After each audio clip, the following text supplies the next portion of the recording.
Hi there! Thank you so much for clicking on this video. My name is Alexa and welcome to my channel. In today's video, I'm going to be telling you how I quit smoking cigarettes after 10 years. The first time that I ever smoked a cigarette, I was in 5th grade, so I was around 11 or 12 years old. I stole one out of my oldest brother's pack of cigarettes and I left a quarter in its place to reimburse him for it, and then me and one of my best friends, we walked around my neighborhood smoking it together. Really though, we were just taking puffs and coughing. I don't even think we were actually inhaling it. Then between 6th and 8th grade, I would smoke cigarettes on occasion with my friends whenever we could get access to them. And I also started to understand how to inhale the cigarette properly and got the effects from it, that rush. And I really started to like the way that they made me feel.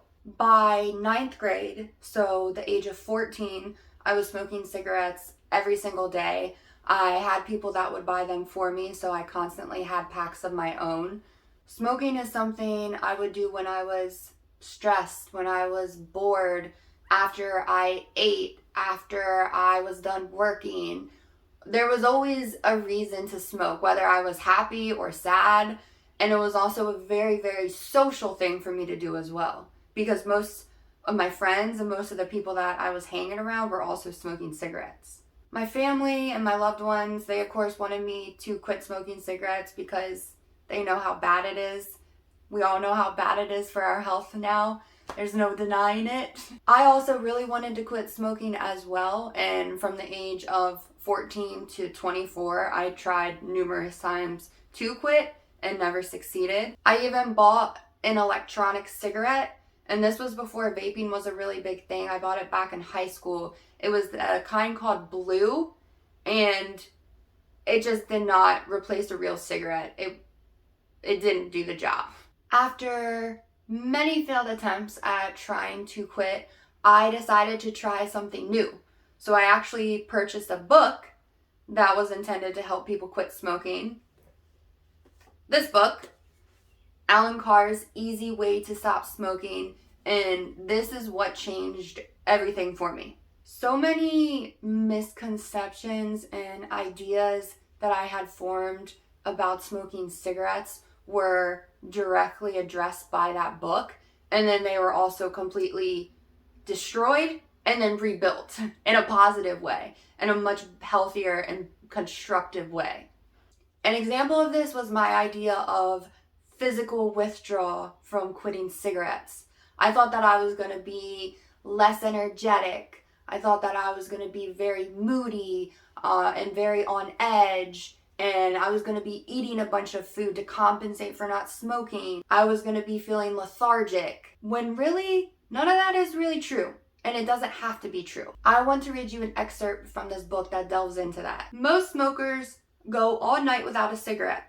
The withdrawal pangs do not even wake them up.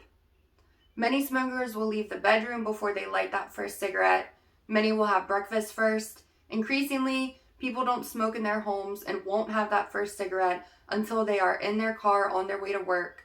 Some won't even smoke in their car and will have their first cigarette after they arrive at work. These smokers have gone 8 or maybe 10 hours without a cigarette, going through withdrawal all the while, but it doesn't seem to bother them. Very true. Very good point indeed, Alan Carr. A big contributing factor as to why I failed so many times when I tried to quit smoking before is because smoking was such a social thing for me to do. As I already mentioned, a lot of my friends, a lot of the people that I was hanging around were also smokers. So when I would quit and then I would be out with them or we would be hanging out and they would keep going outside to smoke, I of course would want to join them and I would want to smoke. And inevitably, I would end up going out, I would borrow a cigarette from them, and then I would go end up buying my own pack, and then the cycle would just restart over and over again. I also was still drinking alcohol at the time, and drinking alcohol and smoking cigarettes it goes together like peanut butter and jelly for some reason. I guess it's just two destructive things. So if I would quit and then I would drink alcohol, I would definitely smoke every single time. I know the social implications for quitting smoking are difficult for a lot of people. Again, especially if your main group are also smokers, or even your partner maybe, or your parents, people that you're around constantly. Listen to this excerpt though about the real implications of being a smoker. Cigarettes do not help social occasions, they destroy them. Excusing ourselves every half an hour to go and stand outside alone in the freezing cold, smoking half a cigarette, wondering what on earth we are doing and why, stubbing it out in frustration, trying to hide the evidence with a quick spray of breath freshener, going back inside, only to go through the exact same ritual a half hour later. Being constantly self-conscious, wondering whether other guests can smell the smoke on you and see the nicotine stains on your teeth and fingers. What do you think about that? Can you relate to that? Because I know that I could when I was a smoker. And I know that there was many times where I was self-conscious about smelling like smoke, especially if I was meeting new people, because having that impression, there's a stigma around it. We all know that smoking is bad for our health, right? It's not the 1950s anymore where cigarette companies can actively encourage pregnant women to be smoking cigarettes, okay? It's just not. Let me read you a direct quote from the CDC. Smoking causes cancer, heart disease, stroke, lung diseases, diabetes, and chronic obstructive pulmonary disease, COPD, which includes emphysema and chronic bronchitis. The author of the book that I keep referring to, Alan Carr, he was a super heavy smoker himself. He was able to quit, and then he went on to write the book and helped millions of other people quit. The reason that this book worked for me is because it just completely shifted my perspective on all the ideas that I had surrounding smoking, which that had never happened before because I had only ever used willpower. So doing something different, reading, really helped me. Sometimes we're so set in our ways and set in our perspectives, it's almost as if we're only looking this way when really there's all of these other ways to look. And sometimes it takes encouragement from another person, like Alan Carr, to be like, hey, you don't have to look that way. You can look over here.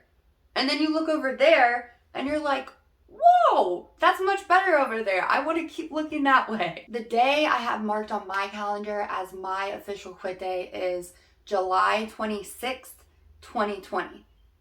Now, I will be truthful. I did attempt to smoke a few more cigarettes following the months after that July. I maybe smoked 4 to 7 cigarettes after that July 26th date.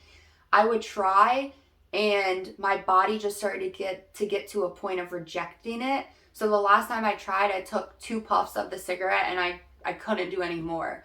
And now I'm at the point where even being around a lot of cigarette smoke will start to make me feel kind of sick and queasy. If you are a smoker right now, please be mindful of who you are smoking in front of.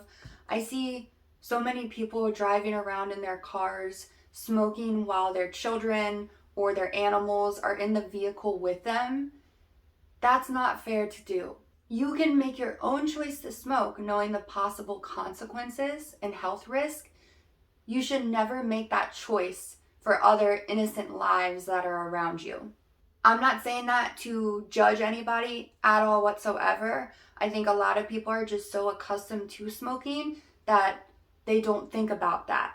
Especially if you grew up and your parents smoked in front of you and you were always in a car and your parents were smoking with you in the car. It becomes normal. Just because something was normal for you growing up though, it doesn't mean that it's safe or that it's healthy or that you should keep doing it. So please be mindful of that. I smoked cigarettes on and off for 10 years and I felt so controlled by cigarettes and by smoking. Every time that I would quit and I would start back up again, that would also just validate my own ugly inner thoughts of, well, I'm a failure. I can't do anything right. Doing something different though, which was reading the book I keep referring to, that's what really changed everything for me. I feel so incredibly grateful to the author and everybody involved for getting this book out to the public. You can always call your local library to see if they have the book in stock. or if they can maybe order it for you. That way you can borrow it. You don't even have to pay for it as long as you have a library card. There's also an app called Libby that works with some public libraries. The app has tons of books that you can borrow digitally, and you can read them on your phone or you can listen to them as an audio book. So you can always check with your library to see if they're compatible with Libby as well. That way you wouldn't even have to leave your house to go and get the book. Either way though, I'll leave a link to the book in the description below. That way, if you're interested, you can check it out and read a little bit more about it. It feels so amazing to not smoke anymore.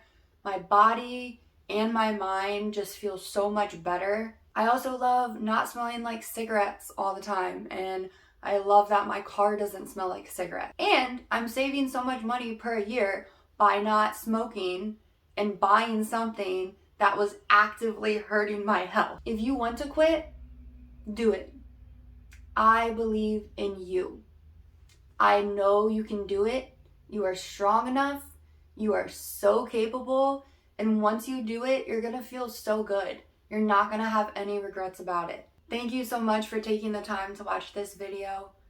I hope to see you next time. Bye bye.